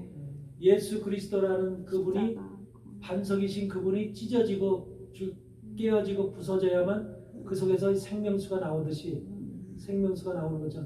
예수님의 피가 흘러나오듯이 그 피를 마셔야만 우리가 생명을 얻듯이 바로 다윗이 그 마온 바위에서 셀라 하만 느곳이라는 이름을 딱 붙이듯이 예수님이 죽어야만 예수님이 찢어져야만 예수님이 부서져야만 깨어져야만 내가 사는 거였구나 라는 것을 드디어 율법에서 골리앗을 물리쳤던 그가 예수 그리스도의 복음을 발견하게 됩니다. 아멘. 복음. 그러니까 복음을 발견할 때까지 복음이 심령에 와서 닿을 때까지 그를 고난 속으로 이끌어갑니다. 그러니까 예수님의 종들한테도 마찬가지예요. 복음이 속에 예수님이 왜 죽었을까? 예수님이 십자가에서 왜 죽었을까? 그 피가 어떤 역할을 할까? 그리고 성경을 왜 주셨을까? 예수님이 이 땅에 오셔서 하신 일이 뭐 이런 것들이 속에서 진짜 여기서 이제 가슴 절절히 깨달아져야만 예수님을 발견한 거예요. 그냥 예수가 죽었대. 예수님의 피로 다 우리는 속죄를 받았다는데 그냥 믿으면 된대. 교회만 열심히 나가면 된대. 이거 아무 소용없는데. 의미가 없는데. 내 가슴이 그걸 인정을 하고 깨닫고 절절히 그래서 예수님을 믿어야 되는 거구나. 생명의 주, 그 속에서 생명수가 나오는구나. 생명의 피가 내게 뿌려져야만 되는구나. 이래서 구원이 되는구나. 이런 것들이 절절하게 내 속에서 깨달아져야지 바로 셀라 하만 것이 되는 거예요. 그게 다윗이 고백인 거예요. 그래서 그런 상태가 되었을 때 예수 그리스도가 절절하게 내 속에서 깨달아지니까 그 다음 단계로 다윗을 하나님께서 이동하는 이동에서 요새를 바꾸지요. 요새. 그 전에는 요새가 무슨 요새였냐면 자기가 인간이 찾아다니는 요새였었어요. 자기가 보호될 만한 곳을 찾아다니는 거예요. 자기가 적으로부터 사울로부터 피할 곳을 어디가 좋을까, 어떤 장소가 좋을까, 어디 가면 나를 요새를 보호해줄까. 찾아다녀. 그 찾아다녔잖아. 그런데 이제 셀라 하면 곳에 고백이 있은 후에 사무엘상 24장에서 보면은 어떤 요새로 가? 엔게디 요새로 가잖아. 엔게디 요새. 엔게디 요새가 무슨 말이야? 엔게디가 뭐야? 작은 염소의 샘물이라는 말이야. 작은 염소의 샘물. 염소 새끼의 샘물이라는 거야. 그러니까 다윗 속에 그 말은 뭐냐면 다윗 속에 이제 염소 새끼 속에서 나오는 샘물처럼 조금 샘물이 영적 샘물이 그때 솟아나기 시작했다는 거야. 그것이 염소 자체가 지금 다윗을 비유한 거야. 작은 염소 같은 다윗이 영적인 크기를 얘기해. 영적인 크기. 그래서 작은 염소가 먹는 작은 염소는 물을 조금 먹을 거 아니야. 그 조금 먹는 염소의 다윗 속에서 생수가 샘물이 조금씩 솟아나게 됐다. 예수 그리스도의 생명수가 생명의 말씀에 그 말씀을 깨달은 사람들이 처음에 그렇게 되는 거야. 여러분들도 그 말씀이 바로 깨달아져야만 엔겔이라고 하는 것이 여러분들의 장소를 엔겔이로 하나님 옮겨주신 거야.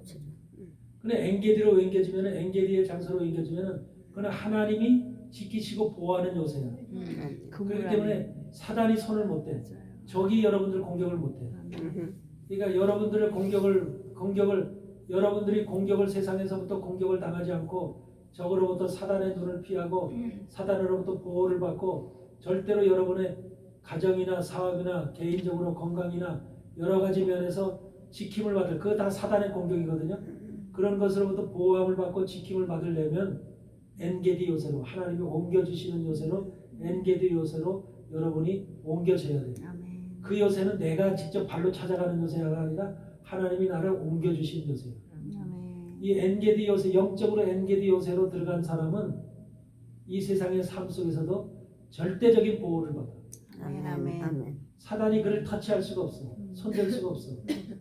근데 그러려면 여러분이 엔게디 요새인 것처럼 엔게디라는 말처럼 작은 염소의 샘물인 것처럼 여러분 속에서 영생의 샘물이 하나님의 말씀의 샘물이 여기서 솟아올라와야 돼요. 솟아올라. 아멘? 그냥 머리로 아는 지식의 물이 아니라 지식의 영적인 지식의 말씀의 물이 아니라 가슴 속에서 하나님의 말씀이 내 속에서 정말로 여기서 절절히 올라오는 그런 생수의 물이 하나님 말씀 속에서 깨달아지는 그런 말씀이 여기서 올라와야 돼요. 올라오네. 깨달아져야 돼요. 올라와. 듣기만 해도. 그게 바로 이삭의 우물 파는 작업과 똑같은 거예요. 이삭의 우물 파는 작업이 있죠? 네네네. 이삭이 우물 파는 일을 하죠. 그 우물 파는 일을 통해서 뭐 샘물을 파고 뭐 또 우물을 파고 그다음에 물을 파요. 에색을 파고 에색이라는 우물을 파고 그다음에 신나라는 우물을 파고 르호봇이라는 우물을 파고 그다음에 쭉쭉쭉쭉 가서 부엘세바라는 우물을 파고 부엘세바까지의 우물이 7번째 우물이잖아요. 7번째 우물. 부엘세바만 기억해. 부엘세바라는 7번째 우물인데 그 우물을 봤을 때 비로소 사단이 와서 굴복을 하잖아. 네. 굴복을 하면서 뭐라고 그래? 네 안에 속에 하나님 강권사님 속에 여호와 하나님의 신이 너와 함께 거함을 사단의 입에서 고백한다. 여호와 하나님의 신이 너와 함께 너 속에 거함을 우리가 사단이 봤다 그 말. 받침하자. 봤다. 그러니까 이제는 우리는 너를 건드리지 않겠다. 사단이 공격하지 않고 너를 상대하지 않고 너에게 절대로 해롭게 하지 않고 회방하지 않고 네가 하나님의 길을 갈 때 영적인 생활, 영적인 말씀의 생활할 때 절대 너를 해치지 않고 건강이나 가정이나 모든 것을 다 절대로 사단들이 공격을 하지 않도록 딱 철저하게 너하고 딱 이렇게 벽을 걷겠다. 아멘. 담을 쌓겠다. 사단이 자기 스스로가 담을 쌓 하나님의 사람과 사단이 담을 쌓겠다고 고백을 하는 거예요. 그 담을 넘어서 오지 않겠다고. 이게 바로 브엘세바예요. 엔게디에서부터 시작되는 그것이 바로 엔게디라고 하는 것이 그러니까 우리가 신앙생활에서는 반드시 엔게디라는 의미를 알아야 돼. 아멘. 왜? 내 생활이 내 신앙이 엔게디까지 갔을 때 엔게디에 도착했을 때 하나님이 옮겨주시는 요새까지 도착했을 때 비로소 사단이 나를 손댈 수가 없는 거예요. 나는 사단을 볼 수 있어. 사단의 계획을 볼 수 있고 사단이 어떤 존재, 저 사람 속에 사단이 있다는 것을 다 볼 수 있어. 그런데 내 영, 하나님의 영이 우리 안에 들어와서 그런데 사단은 나를 못 봐. 내가 사단 옆에 앉아 있어도 사단은 나를 못 봐. 그만큼 사단이 하나님이 사단의 눈을 철저히 이렇게 보지 못하게 가려놔. 나는 볼 수 있는데 사단은 나를 못 본다는 거. 아멘. 그러니까 사단이 나 못 보니까 공격을 못해.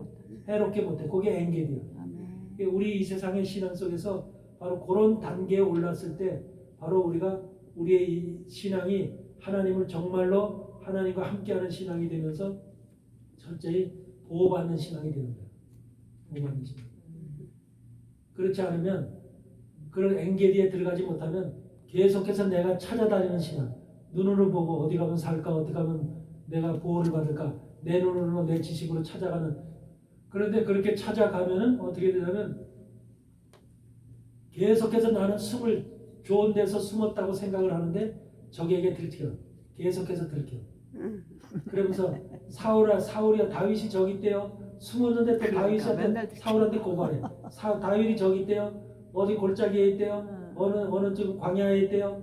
광야 숲을 속에 있대요. 계속해서 고발을 해. 그러니까 다윗이 우리가 인생이 암만 숨어 다니더라도 사단의 눈을 피할 수가 없어. 하나님이 옮겨주시는 엔게디로 가기 전까지는 사단의 눈을 피하고 도망갈 데가 없는 거야. 맞아요. 그게 우리야. 신앙 속에서는 그 엔게디까지 최소한도 엔게디까지 올라가야 돼. 엔게디가 이제 우리가 올라가는 첫 단계야. 그다음에서 이제 엔게디서부터 어느 가든 에네글라임까지 가야 돼. 엔게디에서부터 에네글라임까지가 바로 우리가 올라가야 되는. 에네글라임은 뭐냐면 두 송아지의 샘물이야. 송아지. 염소가 작은 염소가 아니라 송아지. 두 마리의 송아지가 먹는 물. 송아지가 먹는 물은 많겠죠. 네. 그것도 한 마리가 아니라 두 마리. 두 마리의 송아지가 먹는 물을 먹는 영적 단계라는 거예요. 에네글라임. 그러니까 엔게디에서부터 에네글라임까지가 뭐 한다 그랬어? 그 하나님이 그물. 에스겔 47장에 보면은 엔게디에서부터 에네글라임까지가 바로 금을 치는 것이 될 것이다. 금을 치는 것이. 그렇게 나오죠. 네? 보세요. 한번 에스겔서 한번 보세요. 에스겔 47장.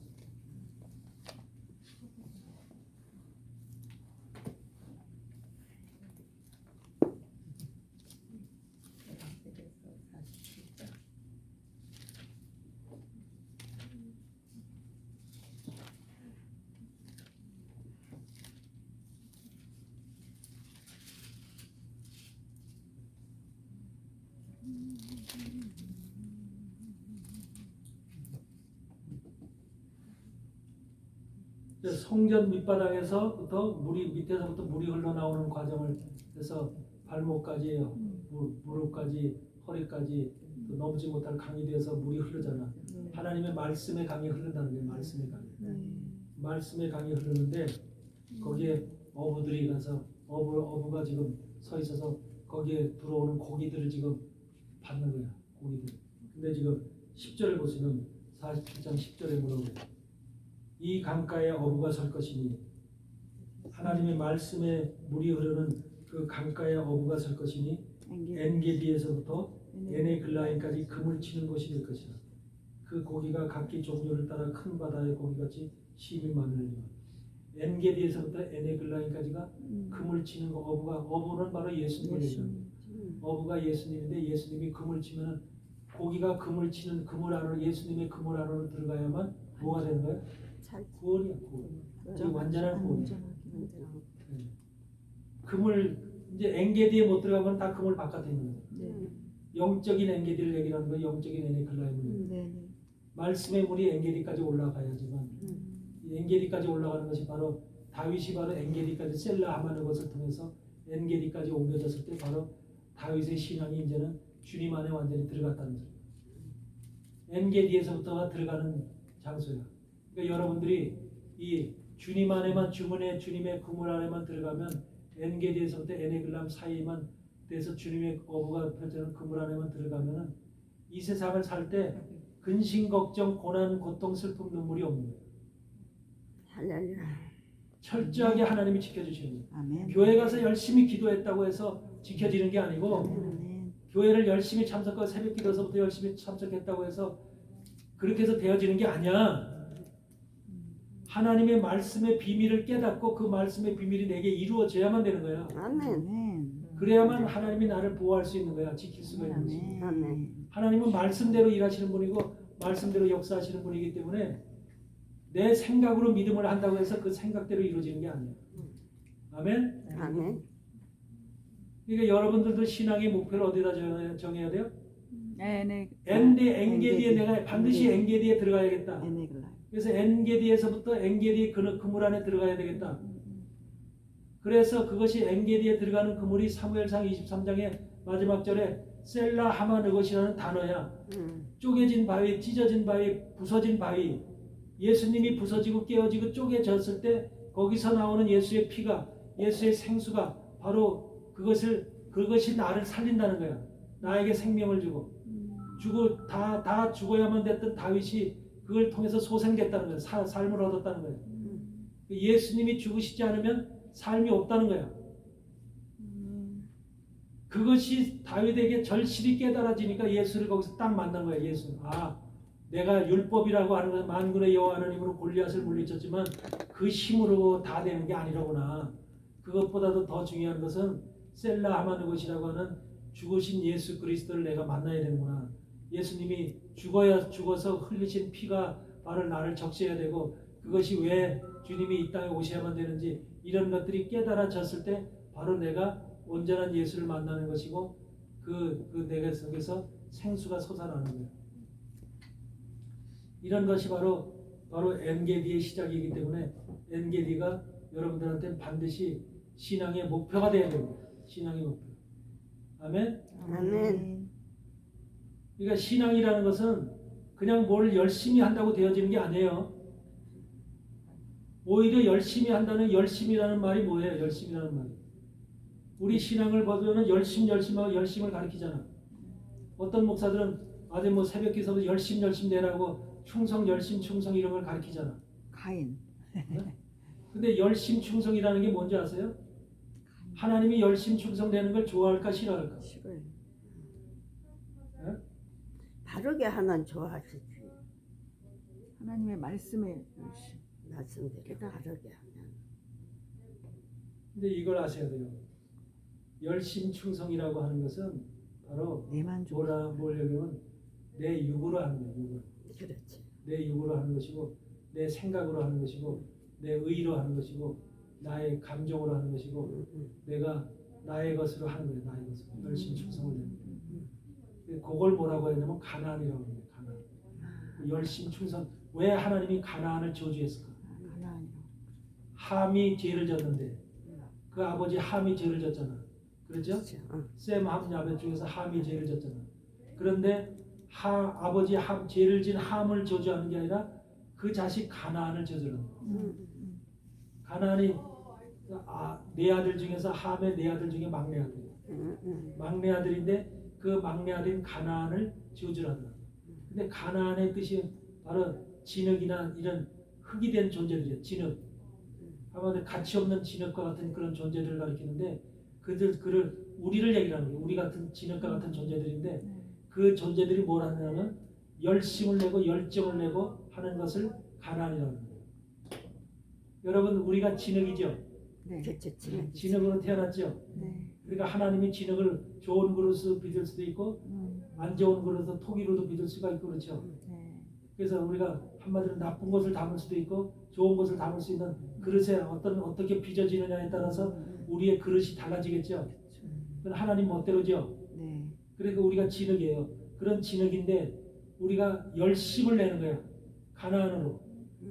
가나안의 이름은 열심이라는 열심이라는 뜻이야. 그럼 뭐냐면 우리가 태어나서 진흙으로 태어난 우리가 열심 내고 열정 내고 세상에서도 열심 열정 내야지 성공하고 출세한다는 생각을 가져야 한대요.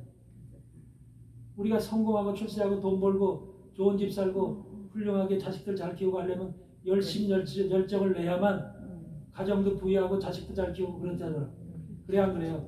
그게 우리의 생각 속에 사고 속에 이미 박혀 있는 거죠. 그러니까 우리 삶 자체가 가나안인 거예요. 우리의 삶 자체가.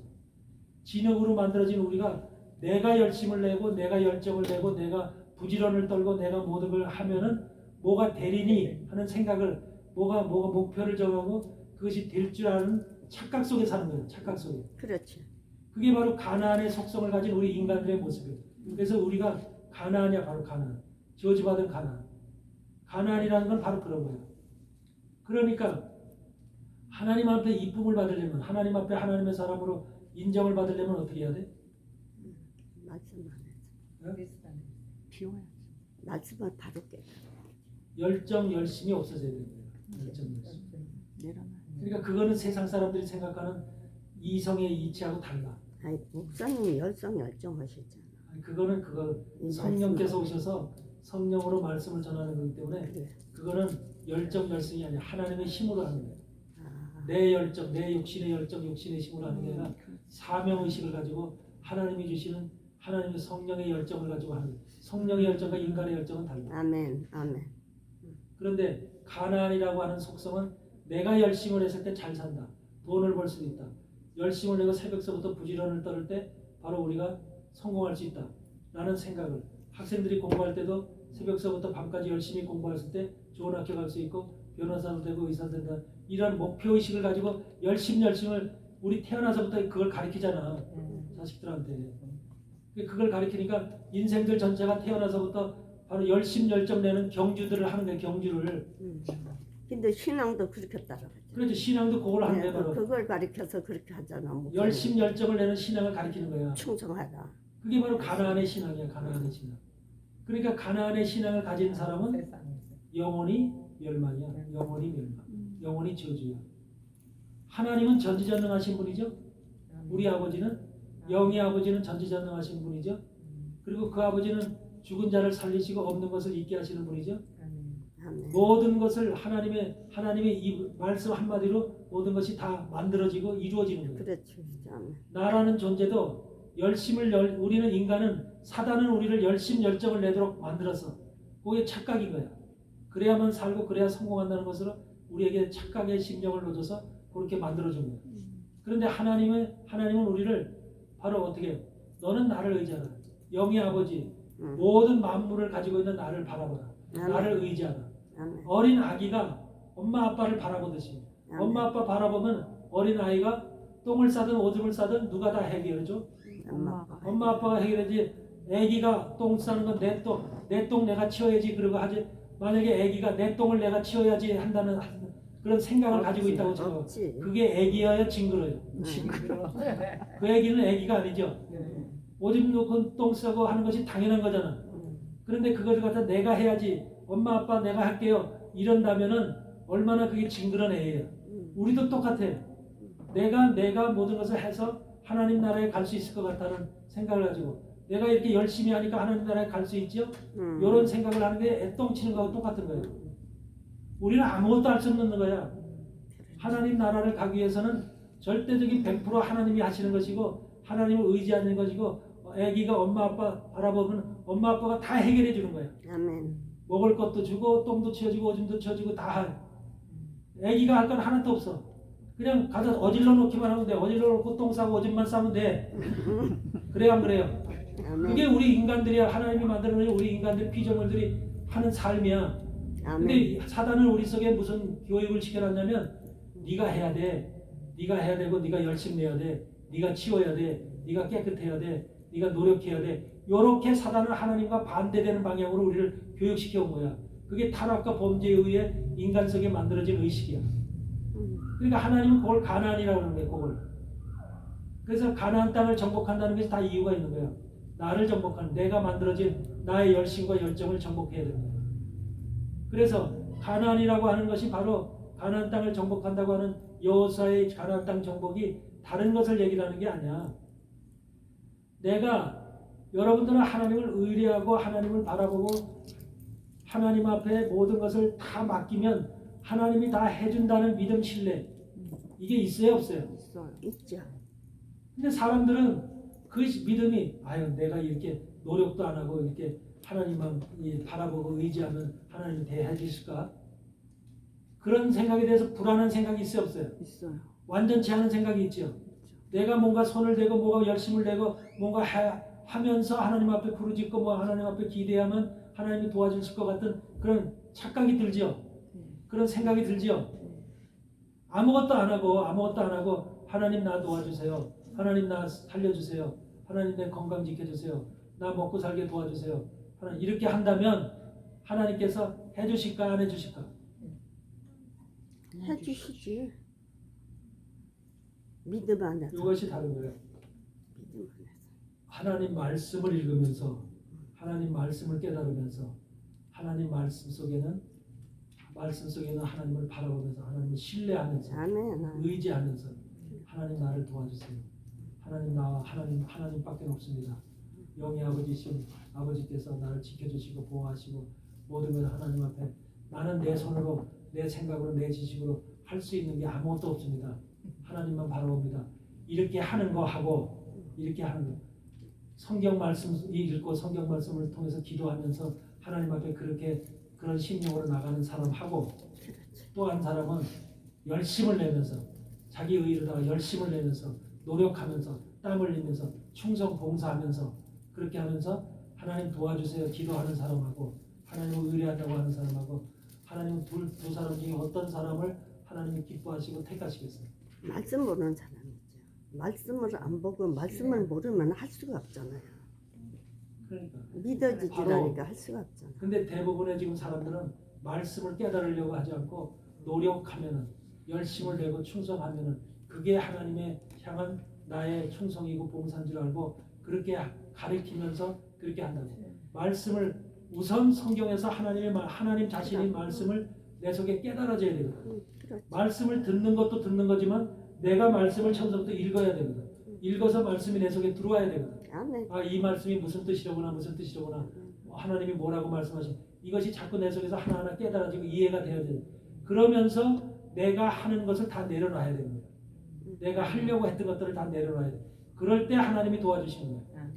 그런데 내가 열심을 내면서 하나님 말씀에는 별로 관심이 없고 그냥 설교 한번 듣고 그럴 거는 목사님이 그냥 열심 내고 충성하라고 하니까 그냥 거기에만 열중을 하고 열심히 충성 내면은 뭐 구원에 뭐 상급이 쌓이는 것처럼 이렇게 해서 그걸 가리키니까 하나님 말씀을 들으려고 하는 깊이 있는 말씀을 깨달으려고 하는 그런 생각은 저만큼 가 있고 그런 생각이 없고 하나님 그냥 자기 노력과 열심을 통해서 뭔가를 하나님으로부터 얻으려고 하는 이런 생각을 가지고 있다면 하나님은 그 사람하고 관계가 없죠.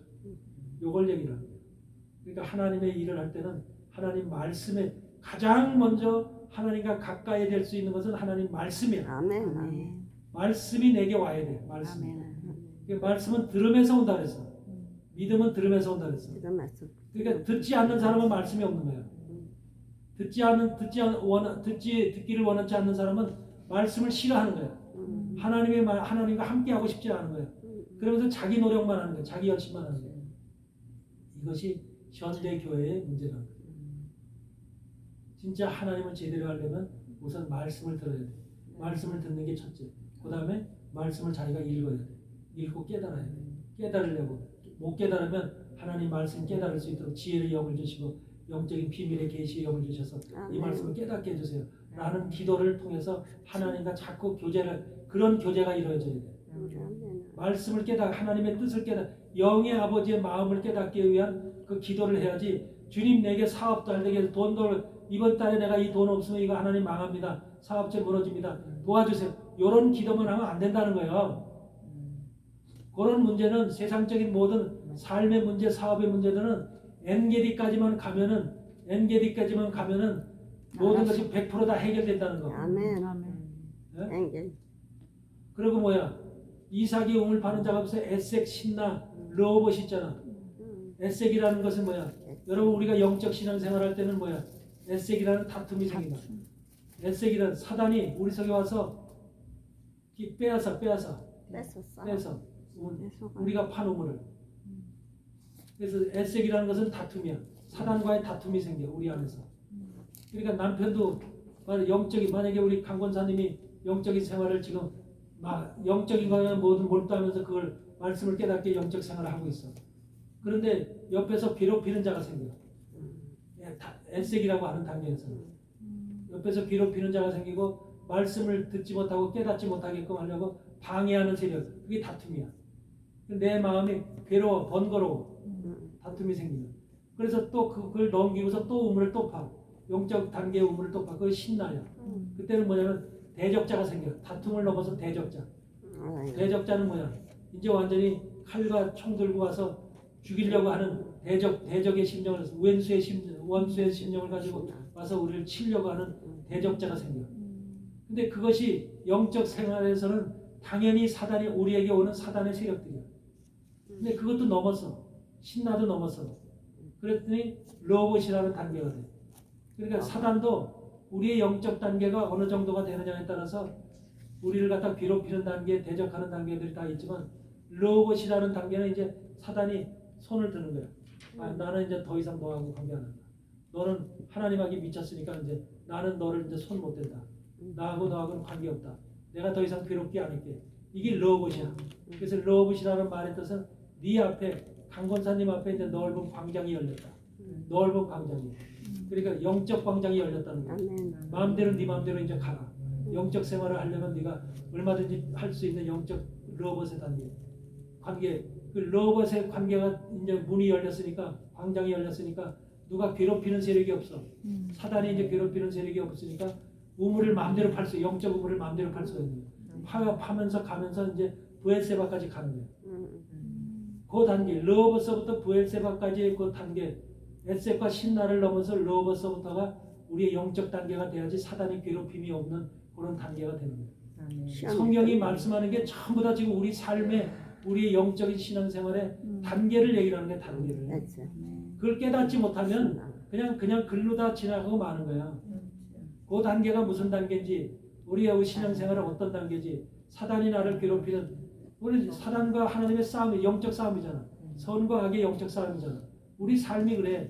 우리 안에서 선과 악의 영적 싸움이 벌어지는 거야. 계속해서. 그 싸움이 벌어질 때 바로 하나님은 바로 어떤 단계가 넘었을 때 사단이 건접을 못하도록 너 이제 강권사 건드리면 안 된다. 로봇이 딱 되니까 로봇의 단계까지 영적 우물을 파니까 너 이제 사단한테 명호해. 하나님께 너 사단아 이제 강권사 건드리면 안 돼. 이제 그렇게 딱 명령하는 거야. 사단은 이제 하나님 명령 따라서 손 안 대는 거야. 그러니까 강권사님은 얼마든지 영적 이제 우물을 팔 수 있는 기회가 열리는 거죠. 이런 단계.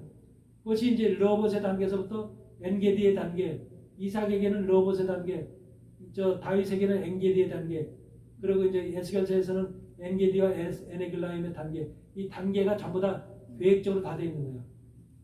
이런 단계가. 그럼 아브라함이 어디 가서 정착을 했어? 아브라함과 이삭이 어디 가서 정착을 했어요? 가나안 땅으로 갔잖아. 네. 가나안 땅에 가서 남의 모르는 가나안 땅에 가서 이리저리 이제 다니다가 어디 가서 정착한 곳이 있죠. 아브라함도 우물을 팠어요, 안 팠어요? 우물 팠죠. 근데 어디서부터 우물 파는 일을 시작했어요? 그러니까 그게 지금 여러분들이 성경을 많이 거기는 봐서도 봐도 그걸 지금 저번에 기억을 못하는 게 주장하는 마음에 그 말씀들이 새겨지질 않았다는 거예요. 그랄 땅에서부터 우물을 파기 시작했어. 그랄 땅. 아, 예. 아브라함이 그랄 땅에서부터 우물을 파기 시작했어. 그랄 땅에서부터 우물을 파 들어가서 부엘세바까지 판 거야. 부엘세바까지 7개의 우물을 판 거야. 아브라함이. 그러니까 7개의 우물을 팠기 때문에 완전수 7개의 우물을 팠기 때문에 하나님의 믿음의 조상으로 완전히 그 의의 조상으로 세워진 거예요. 근데 그것을 갖다가 이삭도 어디서부터 우물을 파요? 이삭도 그랄 땅에서 바로 부엘세바. 근데 부엘세바가 아니라 부엘세바 그랄 땅이 어디야? 부엘라 헤로이서부터 파. 부엘라 헤로이. 이삭은 그 아들 이삭은 부엘라 헤로이라고 하는 곳에서 우물 파기 시작해요. 부엘라 헤로이. 여러분들 이삭이 리브가라는 부인을 맞이하잖아. 네. 리브가라는 부인을 맞이할 때 그 아브라함의 종이 부인을 데리고 오잖아. 네. 데리고 올 때 어디서 맞이를 해? 이삭이 자기 부인 리브가를 어디서 맞이해? 벨라헤로. 원래 이 아브라함이 그때 어디 살았냐면 부엘세바에 부엘세바, 살았어. 예. 부엘세바에 장막을 치고 살았는데 이삭도 아들이기 때문에 부엘세바에서 같이 살았어. 그런데 자기 부인 리브가를 맞이할 때는 벨라헤로. 그리고 신혼집을 차렸는데 신혼집을 부엘세바에다 차린 게 아니라 아버지가 있는 부엘세바에다 신혼집을 차린 게 아니라 리브가를 맞이해서 신혼집을 차린 장소가 어디야? 벨라헤로. 여기가 부엘라 헤로이야. 부엘라 헤로이.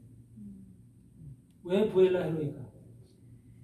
거기가 신앙의 단계. 부엘라 헤로이가 바로 거기서부터가 하나님께서 그를 신혼집을 거기서 차리면서 거기서부터 우물을 파서 부엘세바까지 가라는 거예요. 부엘세바까지. 부엘라 헤로이가 그러니까 중요한 거예요.